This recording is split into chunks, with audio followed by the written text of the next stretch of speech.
In this video, we're going to talk about wheelchair harnesses, what they are, how they work, and some of the key distinctions that are going to allow you to select just the right one for you. Oh, and we're going to talk about wheelchair harnesses in sports as well.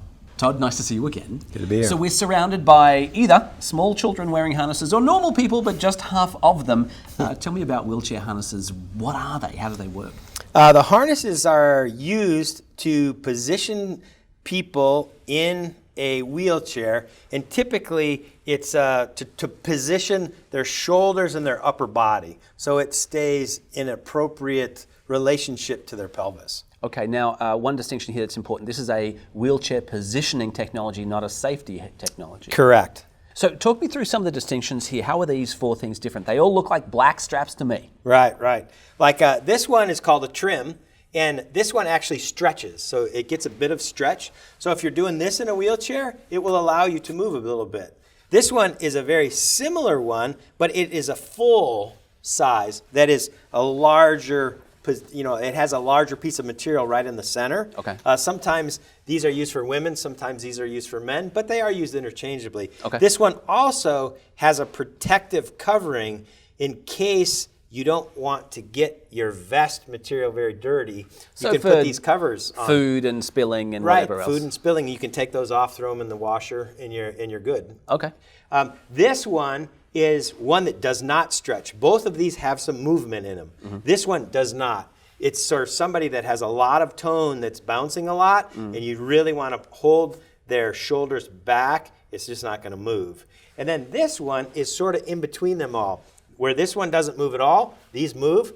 This one has a little bit of motion until the straps kick in, reach. and they then you kick hit in there. and you can't move anymore. I was thinking that was more, this is just me and I'm not wildly experienced here. I was thinking you could attach things to that and like MacGyver style. You could. But that's not what that's for. Not correct. All right, cool. So some of these that are more kind of immobilizing, would they be useful in the context of wheelchair sports? Oh, absolutely. Depending on how much movement you need or could use in the sporting event, you could very well use these to give you the appropriate postural support, but enough movement to reach down, to grab something, and to ram into your buddy in a rugby game or something.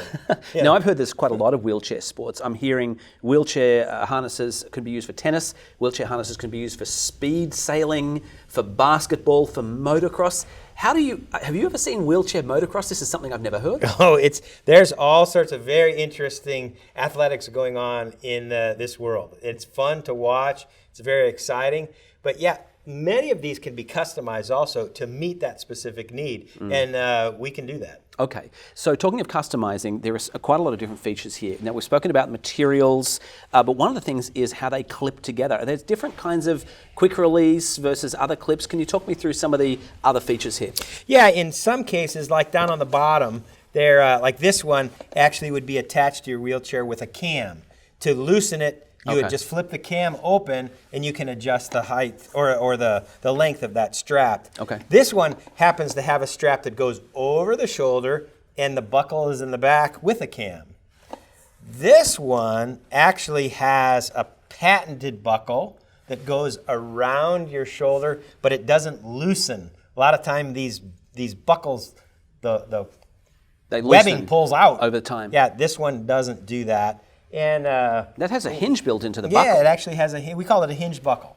Well, so, yeah, that there makes you sense go. to me. Okay, good. But yes, and then there's the MacGyver model over there. Right, the MacGyver. And then there's also other models. There's ones that sort of weave together. There's 3-point. There's many different varieties. Okay, good. Anything that when someone's selecting a wheelchair harness that they should know, they should look out for beyond what we've discussed so far? I believe you have to think about where it's going to attach on the wheelchair and how you want to tighten the vest or harness on the person. In some cases, you might want to be in back.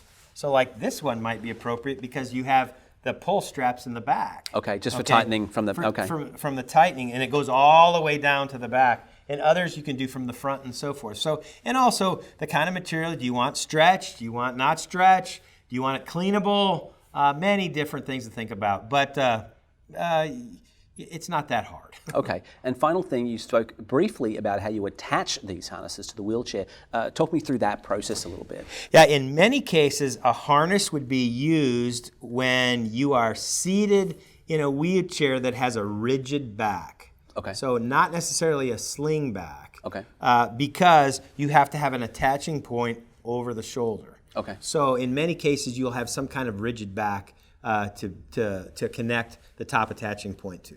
Thanks very much, Todd. I appreciate your insight there about wheelchair harnesses.